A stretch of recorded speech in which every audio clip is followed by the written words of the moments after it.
전원책 바른미래 의원 만날 것 이런 얘기를 남겼죠. 한국당이 꺼낸 보수 대통합. 방금 나왔던 김성태 원내대표도 보수 대통합 얘기 자주 했습니다. 바른미래당 강력 반발하고 있습니다. 앞으로 어떻게 전개될까요? 보겠습니다. 바른미래 러브콜, 보수 잠룡 영입 이런 일들이 지금 한국당 주변에서 있죠. 보수 대통합 가능할까요? 전원책 조강특위 위원, 바른미래당 일부 중진 의원 만나고 싶다 통보, 곧 접촉, 공개 구애를 한 셈입니다. 그러나 손학규 바른미래당 대표, 정치는 신사답게 해야지, 한국당은 없어져야 할 당이다, 이렇게 반발하고 있어요. 여기도 보시죠. 김성태 원내대표, 범보수 대연합회 문정권 맞서야 이런 주장을 합니다. 그래서 지금 범보수 대연합과 관련해서 이런 분들 얘기가 나오고 있는데요. 황교안 전 총리 반응이 이렇습니다. 뵙고자 하는 분 마다할 이유 없습니다. 오세훈 전 서울시장 큰 뜻엔 동의, 의견을 듣는 중이다. 그런데요. 원희룡 제주지사는요. 도민만 보고 갈 것, 접촉한 거 없다. 이런 또 반응입니다. 과연 어떻게 전개될까요? 영상 보겠습니다. 사실 지금 자유한국당은 중환자실에 있는 환자와 같습니다. 다 아시지 않습니까? 이런 걸 아니라고 부인할 수 없습니다.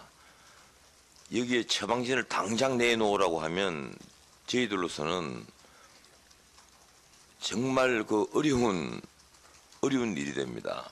그래서 좀 진찰할 시간도 가지고 가장 후유증이 적고 우리가 단합할 수 있는 그런 처방을 내도록 하겠습니다.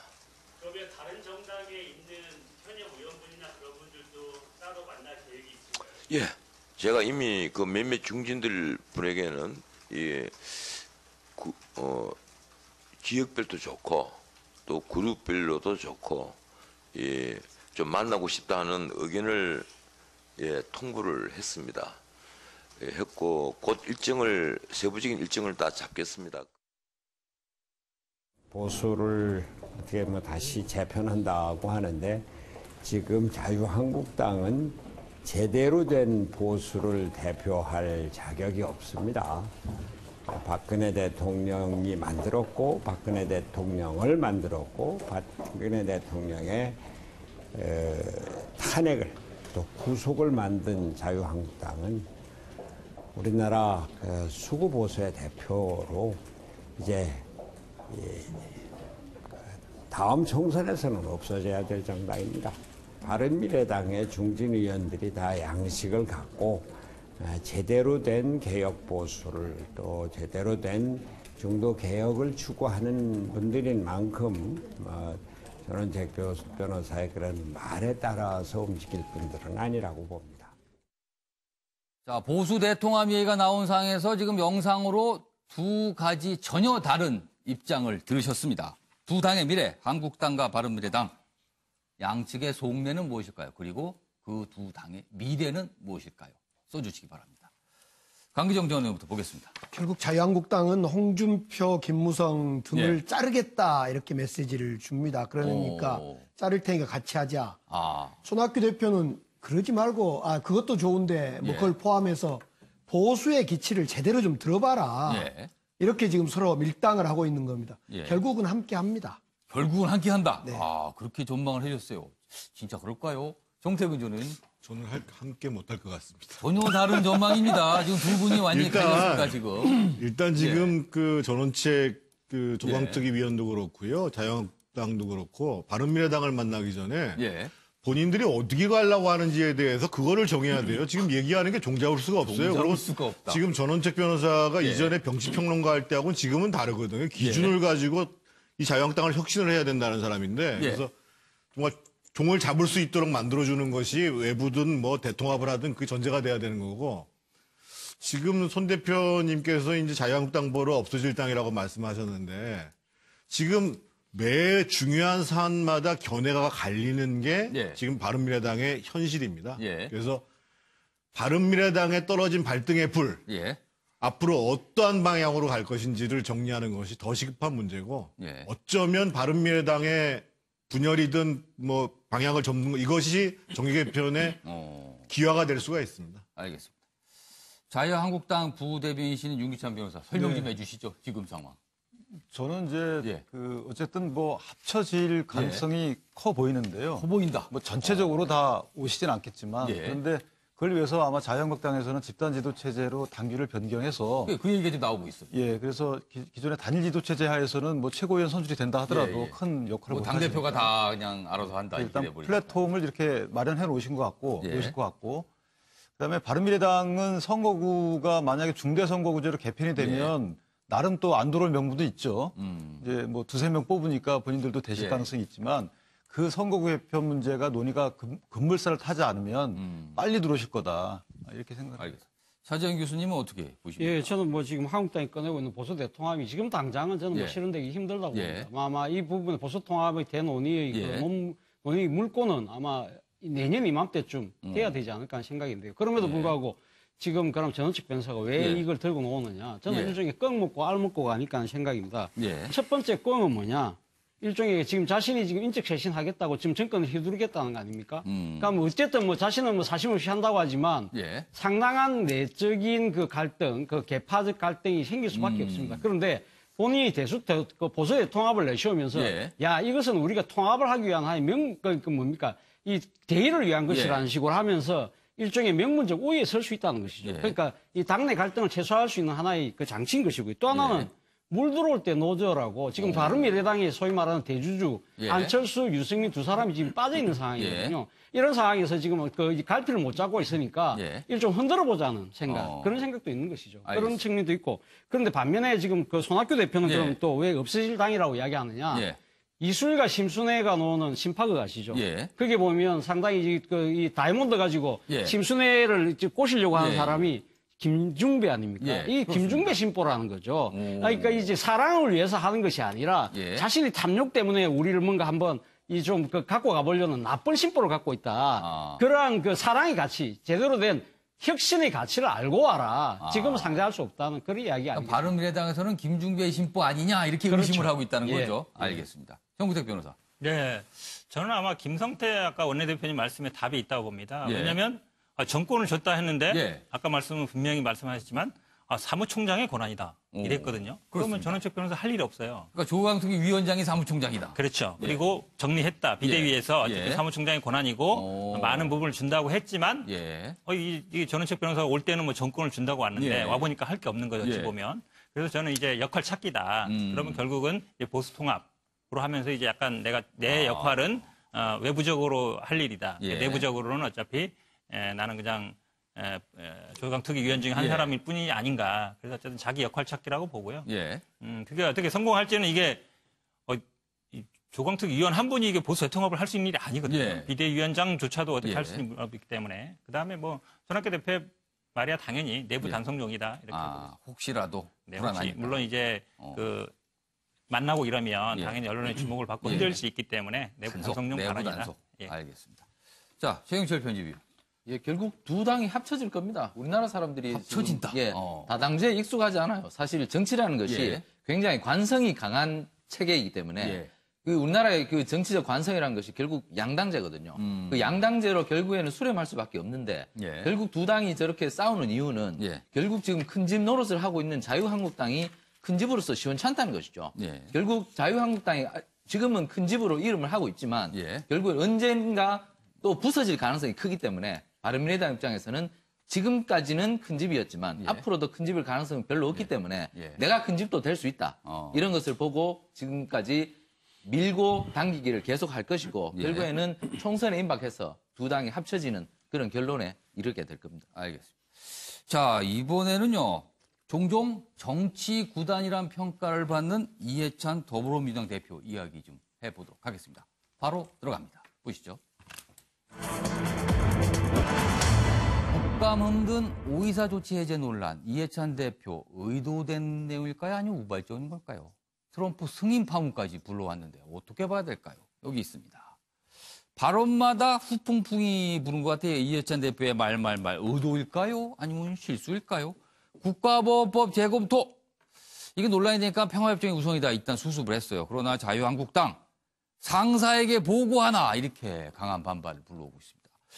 북한에 가서 정권 뺏기지 않겠다. 20년 집권론을 얘기했죠. 그러자 정두영 전 의원 민주당의 홍준표 되나? 이런 또 지적을 했어요. 정부 오이사 조치 해제할 용이 있나? 이런 질문하면서 강경화 장관이 발언했죠. 미국까지 반응이 나왔습니다. 그리고 KTX 세종역 신설 충무만 반대한다. 이시종 충북지사 세종역 신설론이 중단해야 반발이 불고 있습니다. 영상 보시죠. 우리가 정권을 뺏기면은 하고 싶어도 또 못하기 때문에 제가 살아있는 동안은 절대로 안 뺏기게 그렇게 당을 아주 철통같이 방어하려고 지금 단단히 마음 먹고 있습니다. 이걸 실천하는데 여러 가지 장애물이 있다고 하면은 법률이나 제도는 개선을 하고 또 반대를 주장하는 분들이 있다면 그분들을 설득을 해서 그런 반드시 실천시켜 나가도록 하자. 그리고 앞으로 반대하는 분들이 있다 하더라도 그분들을 포함해서 그 남북 간 국회회담을 열어가지고 그걸 극복해 나가자. 현 정부에서는 오이사 조치를 해제할 그 용의를 가지고 있습니까? 예, 관계 부처와 검토 중인 걸로 알고 있습니다. 제 주변에서 사람들이 백두산 관광을 좀 빨리 가고 싶다. 그거를 정부가 좀 풀어야 되는 거 아니냐, 시작해야 되는 거 아니냐 이런 의견들이 많은데 이딴 이해찬 대표의 논란이 됐던 발언 의도일까요? 아니면 실수일까요? 자, 강기정 전 의원께 보시기는 어느 쪽입니까? 뭐 정당한 주장 아닌가 싶어요. 이 오이사 조치라는 것이 유엔 대북 제재를 기본적으로 오이사 조치 발언뿐만 아니라 다른 발언까지 다 포함한다. 기본적으로 지키면서 오이사는 해제 검토를 관계 부처에서 해야 되는 게 맞고요. 다른 주장 역시 이해찬 당대표의 특유의 이 끌고 가는 당정을 끌고 가는 의도된 정당한 주장이다. 목적의식이 있다. 네, 그렇습니다. 알겠습니다. 차지원 교수께서는 어느 쪽이라고 예, 보세요? 뭐 저도 같은 생각인데요. 일종의 그 금기 깨기를 위한 이 노양 그 정치인의 한 수가 보인 뭐 하나의 수가 아닐까 하는 생각입니다. 역시 정치 구단의 그런 어떤 의도다. 모습이 보인다는 것이죠. 사실 오이사 조치에 대해서는 그건 뭐 많은 사람들이 대북 제재, 유엔의 대북 제재와 같이 생각하는 부분들이 많았었는데 이번을 통해서 이건 우리 대북 독자적인 제재였구나. 그런 측면에서 본다고 한다면 이걸 부분에 대해서 남북 관계가 진전될 때 우리 스스로가 운신의 폭을 넓힐 수도 있겠구나 하는 생각을 아마 많은 사람들이 했을 거고 이걸 통해서 공론화도 될 것이고요. 그리고 아마 북쪽에서도 이 아마 느끼기에 나름대로 이 지금 더불어민주당을 비롯해서 집권 세력, 남측의 집권 세력들이 뭔가 관계 개선을 위해서 상당한 노력을 하고 있구나라는 생각도 이 자아내게 하는 저는 양수겸장의 포석이라고 봅니다. 노회한 정치력이다. 자, 최경철 편집위원께서 어느 쪽으로 보십니까? 모든 정치인의 근본적 야망, 마지막 목표는 결국 대권 국가기경이죠. 저는 이해찬 대표가 오이사 조치를 해제하는 등 남북관계를 근본적으로 변화시키는 그러한 행보들을 통해서 결국 대권으로 향하는 결국 대망론이 거기에 깔려 있다. 충청 대망론을 결국 이분이 가지 않겠습니까? 그리고 뭐 다른 기자들도 다 그런 얘기를 해요. 이분이 원래는 대선에 별로 관심이 없었지만 최근에 대표가 된 이후로는 이제 큰 꿈을 꾸기 시작했다. 그런 말이 대세인데 어쨌든 이분은 그 목표를 향해서 한 발짝 한 발짝 가지 않을까 저는 이렇게 예상하고 있습니다. 윤기찬 부대변인께서. 네, 저도 컨닝한 건 아닌데요. 어쨌든 그 대북 문제를 문재인 대통령과 함께 해결했다라는 업적을 내세우면서 대권 행보를 하시려는 게 아닌가라는 생각이 좀 들었습니다. 큰 꿈을 뒷받침하는 의도된 발언들이다. 대부분이 비슷한 답변을 해주는 실수는 아니라고 다들 보시네요. 정구택 변호사님. 네, 저도 일단 이해찬 대표의 어떤 주도권, 이슈 주도권 잡기라 보는데요. 국부법 문제는 저는 이렇게 봅니다. 그러니까 그걸 북한에서 얘기했거든요. 북한에도 헌법에 그런 조항이 있어요.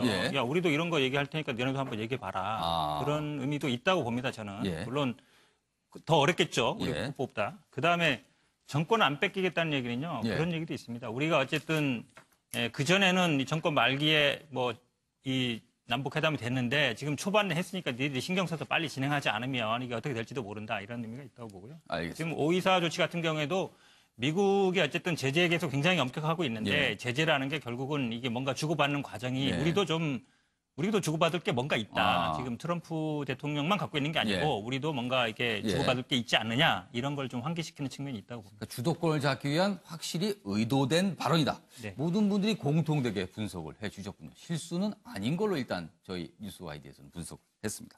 자, 마지막 주제로 바로 가도록 하겠습니다. 보시죠. 벵골 고양이 등장했죠. 선동열 청문회도 있었습니다. 국정감사가 남긴 것은 무엇일까요? 법사위 국감요 설제 공방입니다. 왜 그럴까요? 바로 영상 보겠습니다. 안녕하세요.